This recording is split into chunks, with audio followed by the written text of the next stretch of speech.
डॉक्टरने 5-6 दिवस ते 8-9 दिवस आरामच करायचं सांगितलं. कमरेला खूप त्रास होते, पोटात पण आग होती, पण आता बरं आहे पोटातलं जरा. तब्येत सध्या बरी, उठायला चालायला खूप त्रास होतो.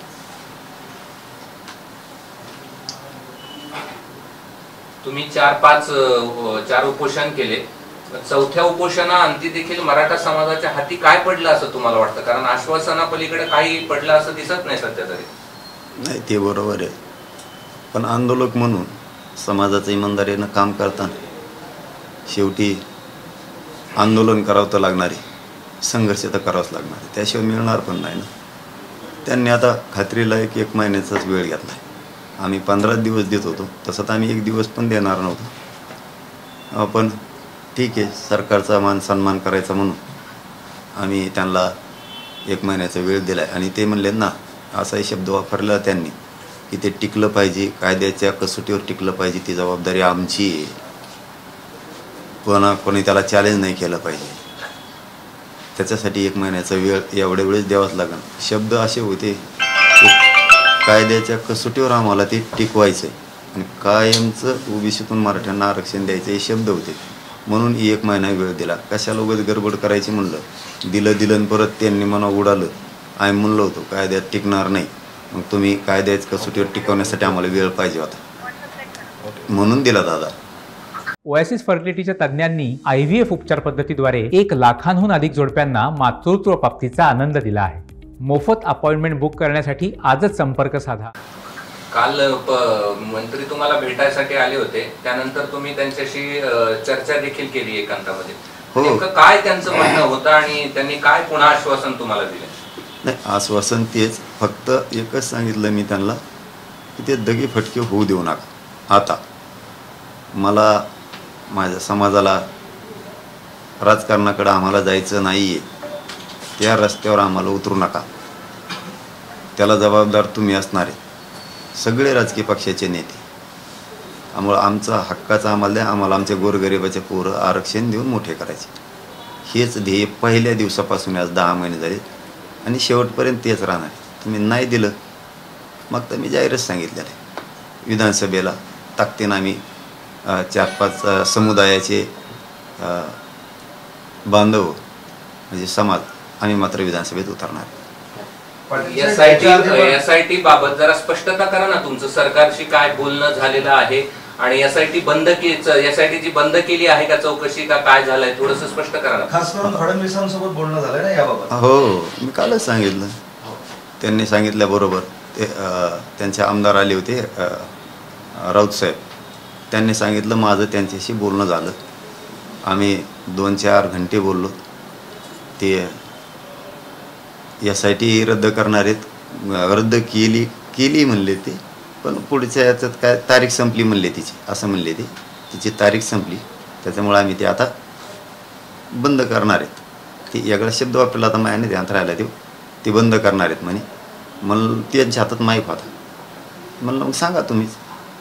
मग त्यांनी पण सांगितलं आपल्या कॅमेऱ्यात ते कैद बी झालेलं आहे आणि मलाही सांगा. म्हणलं सांगू का, मग मी सांगून टाकलं असं SITच्या बद्दल, केसेसबद्दल. आंतरवालीतल्या आमच्या आई बहिणीवरती केसेस झालेल्या आहेत, महाराष्ट्रातल्या लफाफोर झालेल्या आहेत आणि विशेष म्हणजे सगळ्या सोयरीची अंमलबजावणी. फडणवीस यांनी स्वतः सांगितलं का SIT संपली, आम्ही थांबवली किंवा मेली म्हटले तुम्ही?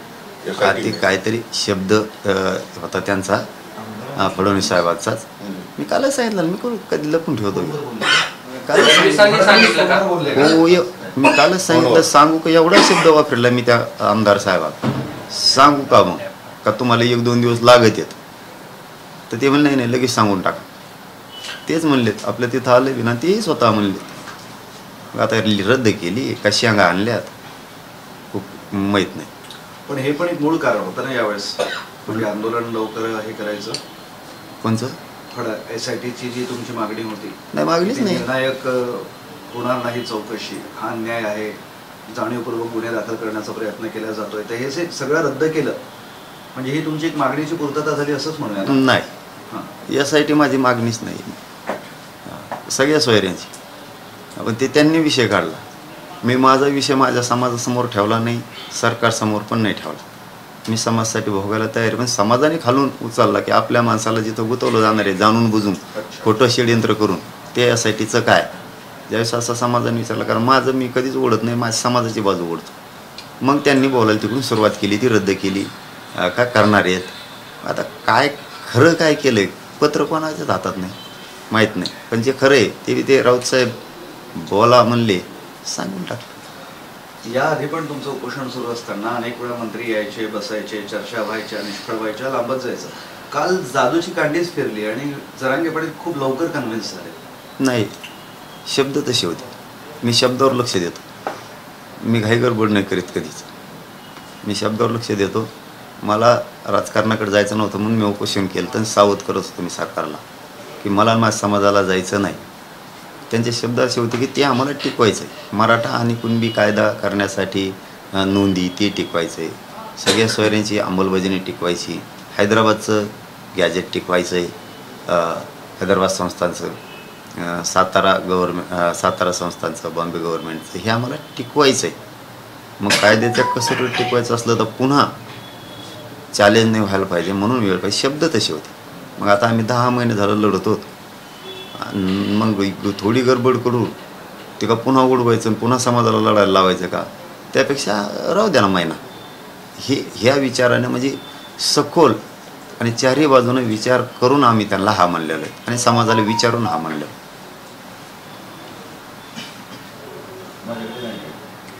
पाटील सगळे सोयऱ्याचं त्यांनी हे काढलं तरी तो चॅलेंज होऊ शकतो, पुन्हा कोर्टात जाऊ शकतो. म्हणजे विधानसभेच्या आधी तुमच्या मागण्या पूर्ण मान्य होतील असं तुम्हाला वाटतंय का विधानसभेत उतरावंच लागेल असं वाटतं? त्याच्यावर तर आपण ठामच आहेत. धोका जर आता बसला तर समाजाचा हा सगळ्यात मोठा अपमान असणार आहे. जर आता सगळेजण एकत्र उतरले ते म्हणजे सत्ताधाऱ्याचं विरोधीसुद्धा द्यायचं म्हणून, आता जर धोका दिला तर सगळ्यात मोठा समाजाचा धोका असणार आहे. मग मात्र त्यांचे खूप हाल होणार आहेत. मग आता विधानसभेला काय करायचं, लढायचं आहे का पाडायचं आहे, काय करायचं आहे याच्यावर समाजाला विचारून आम्ही मोठी बैठक करून त्याच्यावर मोठा निर्णय जाहीर करणार आहे. पण आताच बघा ना, येताना जे SITच्या टायमाला बहुतेक तसा अंदाज दिसतो, SITच्या टायमाला बाकडं न वाजणारे आमदार आता भेटायलेत. आमदार सगळ्या पक्षाचे बहुतेक बाकडं न वाजणारेच भेटायला यायला लागले जातात. कारण समाज शेवटी गरज आहे ना गोरगरीब मराठीची. आता गोरगरीब मराठी घरी बसवणार त्यांना. बाकडं न वाजवणारे काय असं अंदाज लय कपा वाजले 2 हाताने ते नाही. यासाठी नेमली माझ्या गोरगरीब मराठ्यावर माझ्यावर. त्या टायमाला दोन्ही हाताने टेबल आणले होते त्या याच्यातले घरातले विधानसभेतले. 2-3 असे उठून उड्या आणत होते वरून ढोल वाजल्यासारखं. पण जे नाही वाजलेले आमदार सगळ्या पक्षाचे सत्ताधाऱ्याचे विरोधाचे ते मराठ्याच्या मागणीच्या बाजून आता रोज भेटायला येतात. एक असा अंदाज दिसतो की ते वाजणाऱ्यातले नाही येत म्हणून भेटायला यायला लागले. आणि काय आम्ही वाईट नव्हतं केलं, त्याने नव्हतं ते समाजाच्या विरुद्ध डिसिजन घ्यायला पाहिजे होतं, पण जाऊ द्या यायला लागलेत. शेवटी समाज मोठा आहे.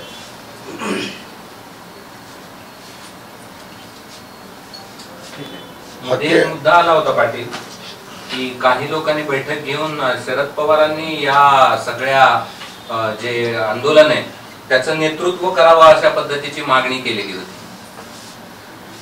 काय करावं? शरद पवारांनी मराठा आंदोलनाचं नेतृत्व करावं. मराठा समाजाचं नेतृत्व शरद पवारांनी करावं असं. कशासाठी? आरक्षणासाठी.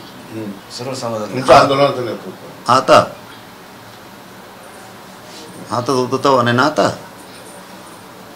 वा,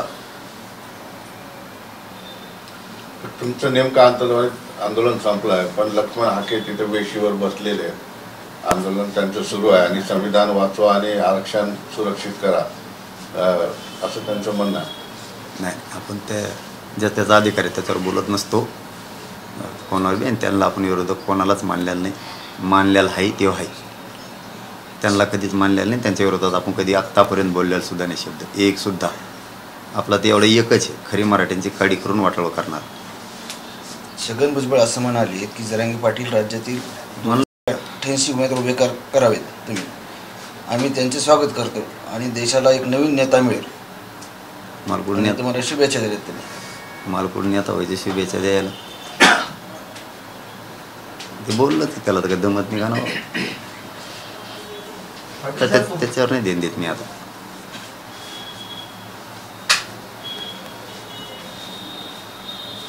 सरकार गेल्या वेळेस सातत्यानं सांगत होतं की आम्ही ओबीसी आरक्षणाला धक्का न लावता मराठ्यांना आरक्षण देऊ. मग काल तुम्हाला स्पष्ट सांगितलंय का त्यांनी आता ओबीसीतूनच आरक्षण देऊ म्हणून?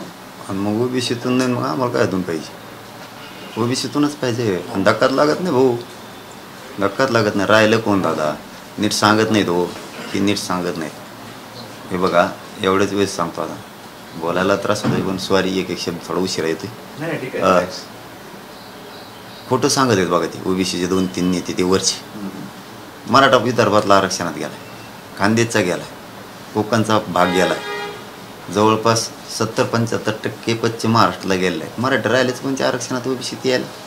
आता नोंदीत काही गेलेत, कशाला विरोध करता? माझा तर सल्ला आहे, सल्ला देण्या इतका मोठा मी नाही, पण माझं म्हणणं आहे त्यांना की तुम्ही उलट मराठ्यांच्या बाजूने व्हायला पाहिजे. ओबीसीच्या नेत्यानं राहिलेले घेऊन टाकले आनंदात, असे जाणारच आहेत. आनंदात घेऊन टाकले तर आपले समाजसुद्धा चांगले राहतील. तुम्ही विरोध केला तरी मराठी आज चाललेतच. त्यामुळे ओबीसीतूनच घेणार आहे, त्याच्याशिवाय सुट्टीच नाही. सुट्टीच नाही. नसता मराठा समाजाची बैठक घेऊन 1 महिन्याच्या नंतर आम्ही डिसिजन ठरवणार आहे 288 द्यायचे का 288 पाडायचे का आपले द्यायचे. आणि सगळ्या जाती धर्माची बैठक घेणार आहे आम्ही मोठी. मी आत्ताच बरेचसे खुलासे नाही करणार, पण मी जरी रात्री इथं आलो काल, माझं काम सुरू केलेलं आहे. आणि समाजाला कधीच उघड्यावर नाही पडून देणार, जीव जरी गेला तर. तुमच्या जीवनावर एक चित्रपट येत आहे, संघर्ष योद्धा म्हणून, तो आज राज्यभर प्रदर्शित होणार आहे. नाही त्याच्यात नाही जीव. पहिल्यापासूनच मी त्यांनाही सांगितलं होतं की त्या पिक्चरात काही जीव नाही बाबा, माझा आरक्षणात जीव आहे, मला ही लढाई लढवायची. त्यांना पण शुभेच्छा. त्यांनी आज पिक्चर लावला आहे 5 टाकीला, त्यांना मनापासून शुभेच्छा. पण माझं सगळं ध्येय, माझं सगळं लक्ष मराठा आरक्षणाकडे. माझे मराठ्याचे लोक पोरं कशी आरक्षण मिळून मोठी होतील याच्यावर माझं सातत्यानं संघर्ष सुरू आहे, तो कायम राहणार आहे. मी जरी वेळ देतो सरकारला तरी समाजाचा हित डोळ्यासमोर ठेवूनच देतो. 2 पावलं मागं सरकतो, 10 पावलं पुढं जातो. मी मात्र आरक्षण ओबीसीतून घेण्यापासून हटू शकत नाही आणि तिथून पुढंसुद्धा विधानसभेचा जो शब्द दिलेला आहे त्याच्यातून हटणार नाही. फक्त समाजाला विचारायचं, मी प्रत्येक वेळेस विचारतो तसं, पण ह्या वेळेस एकदा विचारलं की त्याच याच्यावर फायनल होऊन तयारीला लागणार. यांना पाडायचं का आपले उभा करायचे, 2-1 प्रकार ठरवायचा. म्हणजे पाडण्यात मजा आहे, त्याच्यात मोठा विजय आहे, का आपले उभा करायचे. पाटील तुम्ही सिनेमा बघणार की नाही कधी? नाही, मला आता 7-8 दिवस तो उठताच येणार नाही. बघ कसं काय, मला नातच नाही खरंच ते. म्हणजे सध्या मला हे महत्त्वाचं आहे माझ्यासाठी, आरक्षण लय महत्त्वाचं. महायुतीला राज्यात फटका बसल्यानंतर देवेंद्र फडणवीस यांनी एक शपथ घेतली की जोपर्यंत राज्यात जिंकणार नाही तोपर्यंत हार घालणार. मग त्याला मी काय करू शकतो? समजा ते माझ्यासाठीचा प्रश्न असो, मी राजकीय नाहीच आहे ना. मराठा आरक्षणाचा राजकीय आंदोलनाचा महायुतीला फटका बसला होता, त्याच्यानंतरही प्रतिक्रिया आहे त्याची. हो ना, पण मी राजकीय नाही ना, त्यामुळे ते माझ्याकडे प्रश्नच येऊ शकत नाही. कारण मग मी म्हणलो असतो त्यांना हरत नाही घालून देणार, मी राजकारणी असतो तर. मी सामाजिक आहे, तो मार्गच नाही आहे माझा. आता त्यांनी घालायचा नाही घालायचं, पण आमचं आरक्षण द्या, कुणीही द्या, आम्हाला आरक्षण पाहिजे. तुम्ही तुमचे राजकारण तुम्हाला लकला, पण नाही ना दिलं रे बाबा, मग मात्र पुढची रणनीती लय डेंजर असणार. पाटील, काल तुम्ही एक सरकारला विनंती केली की आंदोलनाच्या नावावर किंवा माझ्या नावावर 100 कोटी रुपये उकळलेले आहेत असं माझ्या कानावर आलेलं आहे. त्याच्यामध्ये अनेक लोक आहेत, काही पत्रकार सुद्धा आहेत असं कळतंय, काही सामाजिक कार्यकर्ते आहेत, निकटवर्ती आहेत, जवळ असलेले पळून गेलेले आहेत वगैरे वगैरे असं कळतंय. ते त्याच्यात सत्यता किती आहे त्याबद्दल काय सांग? नाही, सत्यतासाठीच मग मी ते हे केलं आहे की माझ्या कानावर आले. खरं असेल तर सांगा, खोटं असेल तर सोडून द्या. पण आलेली माहिती खरी, आणि मी आपल्याशी 10 महिन्यापासून बोलतो आहे. तुम्ही चतुर माणसं आहे सगळे, कारण खोटं बोललं की तुम्ही तेव्हा धरताना प्रत्येक वेळेस मी बोललेलो खरं झालेलं आहे. मला ऐकायला म्हणजे डीपमध्ये माहिती मिळाल्यावर मी बोललो की खरं असेल तर मला सांगा बाबा, मी घेतले असले तरी सांगा, माझ्या नावावर कोणी काही केलं असलं तरी सांगा, पण माझा समाज बदनाम नको. माझ्या गोरगरीब मराठ्यांनी खरं सांगतो मला शेतातला एक एक रुपया कष्टाचा करून कार्यक्रम केलेले, रस्त्यावरती, रोडवरती, गावात, शहरात, कुठं पण भाकरी खाल्ल्यात, मुंबईला गेलेत, उपाशी राहिलेत, साखळी उपोषण केलेत, काहींचे कंपाळाचे कुंकू पुसलेत, काहींचे बलिदानं गेलेत, काहींचे पाय मोडलेत ॲक्सिडेंटमध्ये. माझ्या समाजाचे खूप खूप हाल सहन केले. आणि कोणी जर असं करत असं समाजाच्या जीवावर, तुम्ही तुमचं किती काय कमावं त्याबद्दल आमचं दुमत नाही, कितीही कमावं तुम्ही स्वकष्टानं, पण माझ्या समाजाच्या जीवावर होणार असलं तर हे मात्र चांगलं नाही. ते खरं असं तर मला माहिती मात्र द्या. ते तुमच्या कानावर काय काय आले, कोण कोण आहेत आणि कशा पद्धतीने केलेत, तुम्ही नाव नाही जरी घ्यायचं तर कोण कोण कोण नाव घेईन, नाव न घ्यायचं म्हणजे नाव घेऊन सांगा. नाही ना आले आणखीन ते. मग आता ते बघतोच म्हणलेत आम्ही सगळं. नाव आल्यावर तर मी आता कालच सांगितलं सरापरापाच काय डिलेट होय. मी आज सोडीत नाही तर दुसऱ्याचं कसं सोडील मी सांगायला. ते आणखीन आलेलं नाहीत पण येतील असं वाटतंय. नाही आलं ते वावरा राहीलच तसा, पण वास मात्र 100% येतो. तुम्हाला कळालेला आहे. हो, पण आता अधिकृत नसल्यामुळं मी ती चौकशी आता सरकारलाच करा म्हणणार ना, आपण दुसरं कोणाला बघा म्हणणार आहेत. तेवढी चौकशी करून मला सांगा. दुसरा प्रश्न असा की लोकसभा निवडणुकीपूर्वी ज्यावेळेस तुम्ही 3 उपोषणे केले आणि इथं येऊन थांबले, त्यावेळेस फारसं कोणी असं खासदार, आमदार, मंत्री म्हणजे सत्ताधारी ते शिष्टमंडळापैकी यायचे लोक. पण आता मात्र लोकसभा निवडणुकीच्या निकालानंतर झाडून पुसून खासदार इथे येत आहे, जे मराठ्यांनी मतदान केलेलं आहे. तुमच्या आंदोलनाचा इफेक्ट असंही वाटते की ते तुमच्यामुळे निवडून आले. नाही, आता ते ज्यांचा त्यांचा मोठेपणा मला नाही म्हणता येत तसं, कारण मी राजकारणात नाही, मी काय निवडून आणा म्हणून नाव घेतलं नाही त्यांचं. पण बहुतेक ते टेबल वाजणारे नसावेत म्हणून येतात असा अंदाज दिसतो. नाही तर टेबल वाजणारे जे सगळ्या पक्षाचे म्हणजे विरोधी पक्षाचे, सत्ताधाऱ्याचे टेबल न वाचवणारे एक मराठा समाजाचं मी काम करतोय, गोरगरिबाचं काम करतोय, रात्रंदिवस जीवाची बाजी लावून संघर्ष करतोय म्हणून एखाद्या दिवस मायापोटी येत असावेत असा अंदाज आहे. पण टेबल वाजणारे ते नाहीत असं एकूण दिसायला लागले. पण टेबल वाजवणारे पण आता येऊ लागलेत असं म्हणायचं का? दिसानच ना ते 2-2 हाताने वाजणारे ढोल बडिल्यासारखे ते दिसत नाही येत. पण येते त्याचा अर्थ समाजाचं काम करतोय. मग ते कोणत्या पक्षाचे आमदार खासदार असो त्यांना वाटतं की समाजाचं काम करतोय, याला भेटायला गेलं पाहिजे म्हणून येत असावे. पण ते टेबल वाजणारे नाहीत असं दिसतंय म्हणून येते. Okay, thank you. बीड जिल्ह्यातील किल्ले धारूर येथे रावतो राज्य या छत्रपती शिवाजी महाराजांचा पुतळा बसवण्यात आलेला आहे. आपले जुने सहकारी बाळाराजे आवारे यांनी हा कसं या भूमीत बसवण्यात नाही ते मी काय बघितलेलं नाही. जे बघितलेलं अधिकृत नाही त्याच्यावर प्रतिक्रिया दिली मी. अधिकृत व्हिडिओ आले बघितलंच नाही मी. तर तुमच्यासमोर ॲडमिट करायचं, कारण संवेदनशील विषयात बोलताना माणसांना जबाबदारीने बोललो. संवेदनशील विषय, दैवताचा विषय येतो.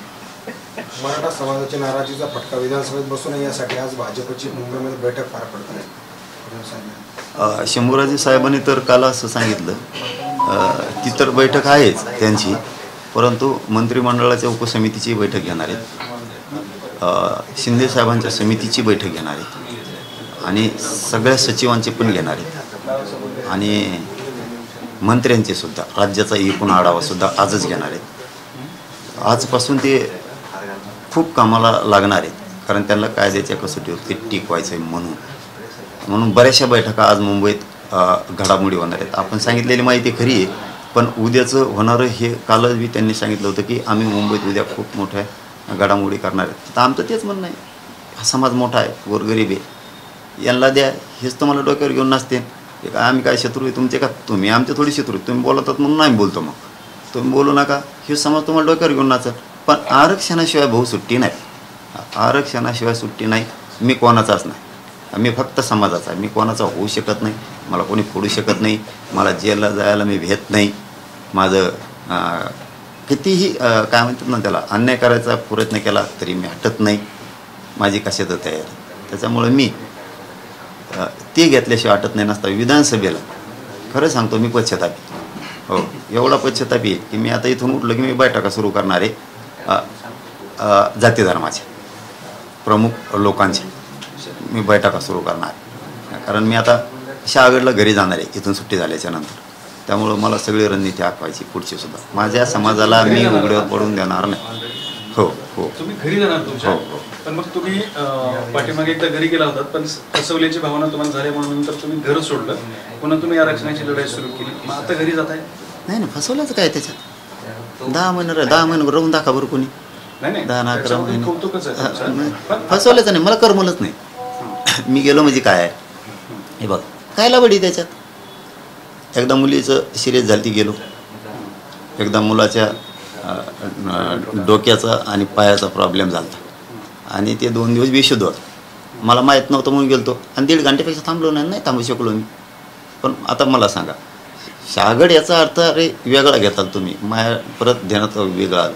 तिथं आम्हाला एक कार्यालय टाकायला लागतं आहे मोठं ह्या घडामोडीसाठी. मग सगळी वर्दळ इथं होण्यापेक्षा अंतरवाली टप्पे पाडावं लागणार आहेत आम्हाला त्याचे.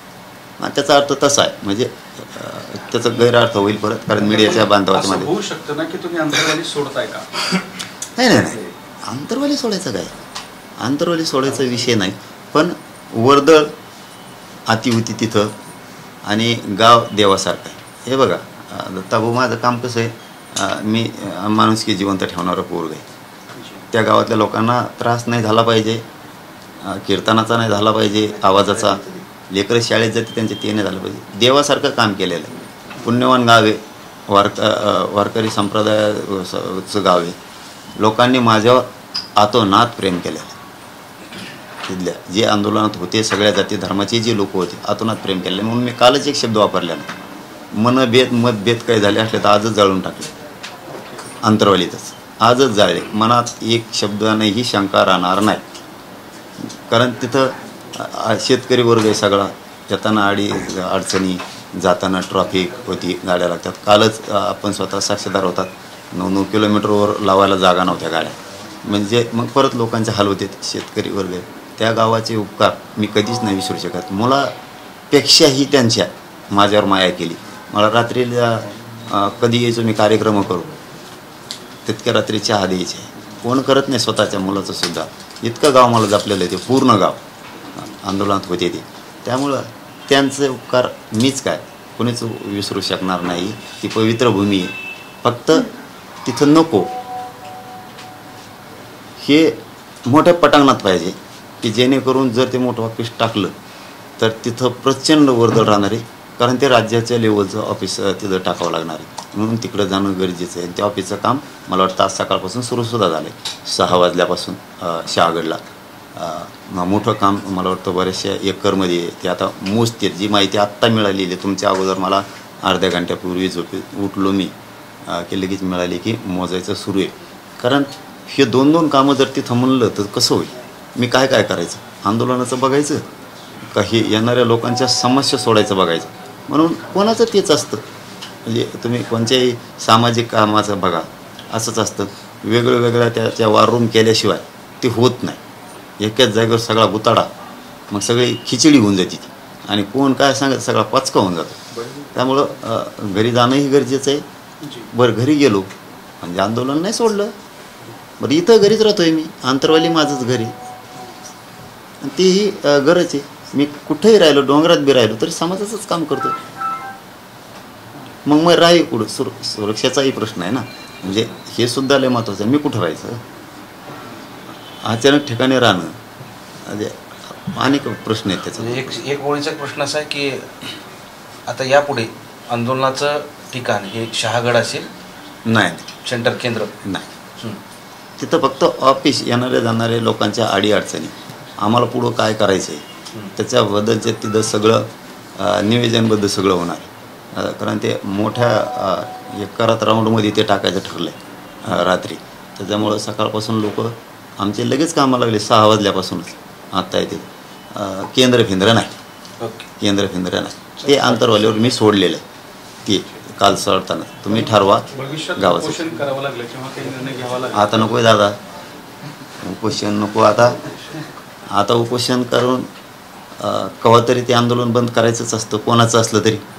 10 महिने गावानं संघर्ष केला अंतरवालीनं माझ्या. देवासारखे लोक आहेत ते.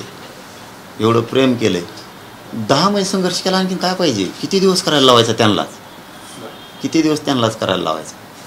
त्यामुळं शहागडकडं ऑफिस जर शिफ्ट केलं आम्ही तर आम्हाला ती वर्दळ कमी होईल आणि काम करता येईल. पाटील साहेब, थोडक्यात आता उपोषण नको यापुढे? नको नाही दिलं येणे तर त्याच्यात जायचं. मी म्हणलोच ना आत्ता, हे केव्हा तरी बंद करायचंच हे. त्याच्यापेक्षा गोरगरिबाला देणारं बनलेलं बरं ना. मुस्लिमाचं त्यांच्या आरक्षणाचा प्रश्न आहे, मराठ्यांचा आहे, दलितांचा आहे, धनगर बांधवांच्या आरक्षणाचा प्रश्न आहे, 12 बलुतेदारांचा आहे. मग ते प्रश्न सोडायला असतात, त्यात गेल्याशिवाय काय पर्याय? मग ते गोरगरीब तिकडे घातलेले बरे. आंदोलनच कोर करावं होतं. 10 महिने केलं भाऊ, याच्यापेक्षा काय अपेक्षा शक्य झाला? 10 महिने याच्यापेक्षा समाज असो किंवा सरकार असो, याच्यापेक्षा काय अपेक्षा शक्य? 10 महिने देशातलं पहिलं आंदोलन असं, ते 10 महिने चाललं. उद्याची 29 तारखेला 10 महिने होते ते आंदोलन. याच्यापेक्षा गावानं किती भार सांभाळायचा? त्या गावाचे खरंच कधीच उपकार नाही विसरू शकत कोणीच.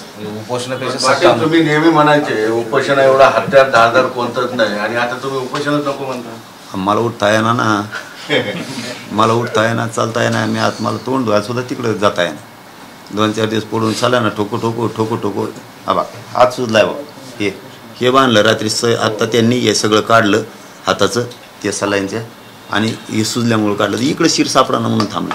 उपोषण करीन ना, बा वेळ आली तर पुन्हा मी मरायला तयार आहे. फक्त तसं नका मला काही हिलव शब्द, ते घरी गम गेले असं नाही. मी कुठं राहिलो ना तरी मी जवळपास 19 वर्ष झाले समाजासाठीच मरायला तयार आहे. मी घरी असो, घराच्या बाहेर असो, किंवा मी कुठे असू द्या, मी समाज सोडून काम करत नाही. घरी राहिलं तरी मला जातीसाठी लढायचं आहे, आंतरवालीत राहिलं तरी जातीसाठी लढायचं आहे, साष्ट पिंपळगावला राहिलो तरी मला जातीसाठी लढायचं आहे, बांबेरी वडी काळात राहिलं तरी मला जातीसाठी लढायचं. आणि मी जर ठरवलं मला एखाद्या डोंगरावरच आंदोलन करायचं तरी मला संघर्षच करायचा कुठं राहील तरी. Okay, thank you. शक्यतो आता डोंगरच पॉईंट निवडणार आहे पुढच्या आंदोलनाला मी उपोषण. म्हणजे कोणत्या गावाला सुद्धा वर्दळ नाही झाली पाहिजे. तुमच्या काही जण करणार नाही ना उपोषण तुम्ही केल्याशिवाय?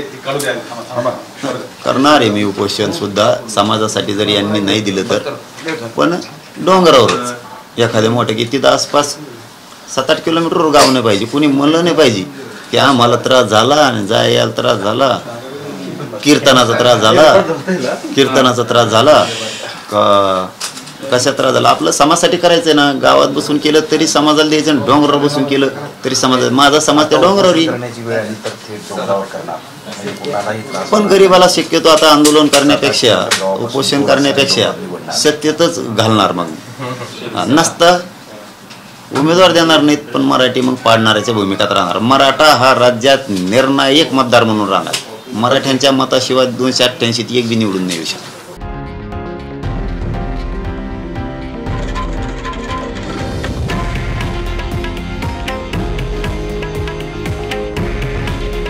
हे आहे देशातील नंबर 1 न्यूज नेटवर्क आणि आपण पाहत आहात TV9 मराठी. काळजी तुमची, हित महाराष्ट्राचं.